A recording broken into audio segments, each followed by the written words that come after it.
I'm Jill Griffin, and this is the Career Refresh Podcast.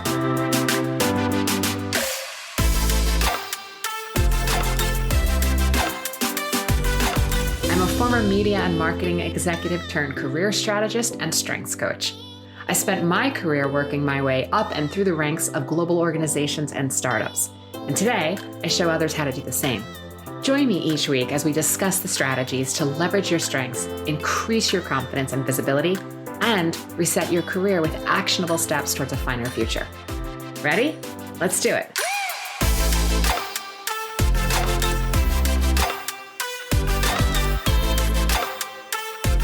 Hey friends, welcome back to the podcast. As this year winds down, I wanted to bring you one of my most popular podcasts. It's a greatest hits of sort, and it's how to up-level your career by leveraging your strengths. I've worked with hundreds of clients over the years to help them amplify their strengths and create the results that they want in their career. So if you're wondering how to get clarity on your next career move, or how to tell your unique, clear story, how to explain the gap in your resume, or how to really set higher goals for yourself, set impossible goals for yourself, and go about achieving them, being able to find the way to authentically network, speak to a potential employer, speak confidently in a job interview, and really break through to that next level, then you want to listen into this program because I really take you through how to amplify your strengths. I also want to share with you that I am launching a career strengths group coaching program, and I want to tell you the type of results that my clients have received in the past. 77% of them got a new job. 87% of them got a raise, and the average raise was 40%. Coming into this program and doing this work, you will know your strengths, your values, your motivating skills, your career interests, and you'll be able to articulate them effectively in any situation. You will have keywords and phrases to describe yourself effectively towards any job description, and also to be used on cover letters, your LinkedIn profile, your social media profiles, and in interviews. You're going to know how to use your thoughts and shift your mindset to create any goal and any result you want. And you're going to know how to approach lots of challenging opportunities and tap into your own resourcefulness. The promise that I make is that your overall career well-being will improve, and you'll see an uplift in many aspects of your life. I'm going to put the link to get on the list for more information in the show notes, but give a listen and gain some of the pro tips for how to up-level your career right now. So have a great week, and I'll see you next time. Hey there. Welcome back. Welcome to this week's podcast. This week, I want to talk about strengths and strength-based coaching. As a career strategist and a career coach, one of the things that I have found so impactful in helping clients achieve the results that they want is when they really understand their strengths and how to tap into them. I'm a Gallup-trained strengths coach, and what's so interesting to me is throughout all my years back in corporate in media and agency land, companies would host a workshop, and it would usually be led by an outside consultant who would take us through our strengths, both individually and then as a team. And these workshops were always collaborative and fun, but they were always held on a Friday in the summer, which gave most of us a feeling that this was a reward or a fun activity, but not something that we would be using deeply to revisit our ways of working and improving our performance as a team. Before the workshop, we'd all take our Gallup strengths assessment to know our top 5, and we'd identify with them a bit, understand and agree with them, and really say, yes, that's definitely a strength. But we also thought they were supposed to be used prescriptively, like, oh, these are my strengths. If I'm good at this, then I should do that. And they're really to be used directionally, because once you know who you are, whether you show up in finance, healthcare, or advertising, it doesn't really matter as long as you know your strengths, and it's your strengths and how you're going to approach a particular situation. Back to the workshops. Once we understood our strengths and identified with them a bit, we'd often laugh and throw an occasional eye roll when we looked at the blind spots in our strengths, the areas where they would be sometimes referred to as weaknesses, but we were never taught how to manage them or to know what to do with them. I mean, there's only so much that can be done in a half day's session. And if a strengths-based culture is not embedded in your organization, then there's an enormous opportunity for you as an individual to learn it for yourself so that you can start showing up and amplifying your strengths. So often when we would do this work, the leader of our team or department would leave the room and go back to work. And then we'd be left with ourselves and the facilitator, and then trying to figure out how we're going to apply this. We'd have gaping holes and be not really sure in what we would do. Then we'd go back to work on Monday with our list of strengths. And maybe some people would tack it on a cork board, but eventually we'd stuff them in a drawer because so many of us didn't understand what to do with our strengths within our required role sort or as a team. And without an engaged leader or manager who was all in, we certainly didn't know how to create positive change in our department by layering and leveraging all of our strengths. And we didn't know how to amplify them to create whatever goal we wanted to do within our own personal careers, which is why I have found strengths work to be so important to work, yes, on a group level. That's amazing when I do workshops, but understanding it on an individual level and how you get to show up as an individual, leveraging your strengths and how you'll go about tackling a particular project or challenge is so helpful to increasing an individual's effectiveness and their confidence. And while everyone always had the best intention with doing these workshops, the exercises would fall short because we wouldn't know how to increase performance, productivity, or personal satisfaction.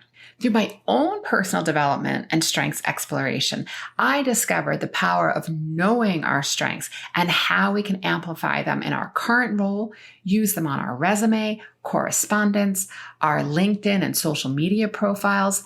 And if you have a personal brand or a business, they can also be used for your copy and your marketing efforts. Here's where strengths come from. Don Clifton is known as the father of strength psychology, and he's the inventor of Clifton Strengths, which is Gallup's assessment tool. He studied psychology and statistics at the university level, but he found that everything he learned was always focusing on what was wrong with people. So he set out to develop a framework for discovering what is right with people. And to me, that is incredibly refreshing. And he found that a person's weaknesses hardly ever improved, but their strengths developed infinitely. He studied why some people were successful and why others were not. And he discovered that there were 34 themes or strengths that allow you to access excellence. When I work with clients, we start by focusing on what they do well. And then we look at their beliefs, their feelings, their patterns of behavior. We identify them, and then we develop strategies for how to apply them productively to achieve their goals. And a strength is defined as a natural talent. It's the skills you've acquired, the knowledge you possess, and the activities that you can provide consistent, near perfect performance on. And according to Gallup, this is kind of crazy. There's a 1 in 33 million chance that someone will have the same top 5 strengths in the same order that you do. 1 in 33 million. This means you are completely unique, my friend. Our differences are advantages when we develop them wisely. When you apply your unique thoughts, skills, talents, and knowledge to your strengths, you are going to be able to showcase your value and increase personal fulfillment. There's an interplay among your strengths. Think of it like you're an artist who has various tools or strengths, and you can use multiple tools to create the masterpiece that you want. I kind of like to think of myself as a strengths fortune teller or a strengths tarot reader. I see the connections and the uniqueness of someone's strengths and how they all come together. And I look at the blend of your personal strengths, and I help you then look at your resume, your career path, and how you can tell a really impactful story. And one way to know your strengths is to take the Clifton 34 assessment, which you can get on the gallup.com website. It's about $50, and you can do the learning and put the application in for yourself. You can do all this study, and you'll eventually get there. It's going to take a little bit more time because you're going to have to learn it all, but it's something you can totally do on your own. I will say, though, that sometimes it's really hard to see your own magic. And as I like to say, it's hard to read the label from inside the jar. Another option is you can track your work, your thoughts and your feelings over a period of time. This is usually at minimum of a week and at maximum a month. This looks like reviewing your calendar or reflecting on your day and asking yourself, what brought you energy today? When were you in the flow? When did time pass and you didn't even realize it? What made you feel happy or what seemed really easy for you? Make note of what drained you and what gave you energy. These tasks, activities, and accomplishments are not going to show up like a title or a job description. They're going to show up like things like speaking, writing, strategy, problem solving, building partnerships, sales. And if it's something like sales, I want you to dig deeper. What part of sales really had you in the flow? Was it the negotiation? Was it the close? Was it knowing that you have a solution for your client? You could also have skills like creating, building, which can be anything from architecture or construction to websites, analysis of financials, looking at customer service. Where are you using innovation or technology? These are all general areas that you could also categorize as skills. And it's a great starting point for starting to understand your personal strengths. You don't have to be good at them yet, but you want to get clear and when you enjoy the work and what gave you energy. Alternatively, you could then work with someone like me. Knowing your strengths and leaning into them will make your day fly by because you're going to be in the flow. You'll be confident and you'll know how to leverage your expertise and set and achieve goals. Being aware will enable you to authentically speak to your leadership with ease and answer interview questions effortlessly. You'll know how to create a compelling self-review for 360 review season, and you'll be able to craft and tell your unique career story, ensuring all who hear it will know how remarkable you truly are. It's pretty awesome. And since I'm talking about strengths, it's also important to talk about weaknesses. You don't create a strength by investing in a weakness. Strength and weaknesses are not opposites. If you don't have a strength, it just means you don't have an innate talent in a particular area. It's not a big deal. If you have a weakness or something that gets in the way of your success, there may be incremental improvements. So for instance, you may not be highly analytical, but you can still learn how to read financial statements. You just may not have the same intuitive insight and understanding of them as someone who has an innate analytical talent. But it's important to know that the development time that you'll dedicate to understanding this is not going to turn this area into a legitimate strength for you. There could be incremental improvements, but it's not going to be a strength. This is a fundamental flaw with performance reviews. Someone is doing their job pretty well, but there's one area that they may be a little like meh or below average. And instead of helping them amplify their strengths or finding another way to up level, we insist on making them improve on the meh area to make it better. What usually happens is they get drained and stressed, and then they get put on a performance review. Look, if you apply for a job as a copywriter and you're a terrible writer, that's going to be a problem that needs to be addressed so your performance can improve. But it may mean you need to be rotated to another role or managed out of the company. But if at the core you're doing a decent job, then it's insane to listen to them tell you how to be better. They can point out the areas you need to focus on, the grammar, better attention to detail, but unless you are confused and you've asked for help, if they start telling you exactly how to do it, I would caution you not to take it in. Seriously, that's like having someone tell you from their vantage point what you should do to improve your performance. And it's never going to work because you're not them. And I'm here to tell you to be professional, but don't let them get into your head. Ask questions, clarify, but don't spin yourself out about how to be better in their way of doing it.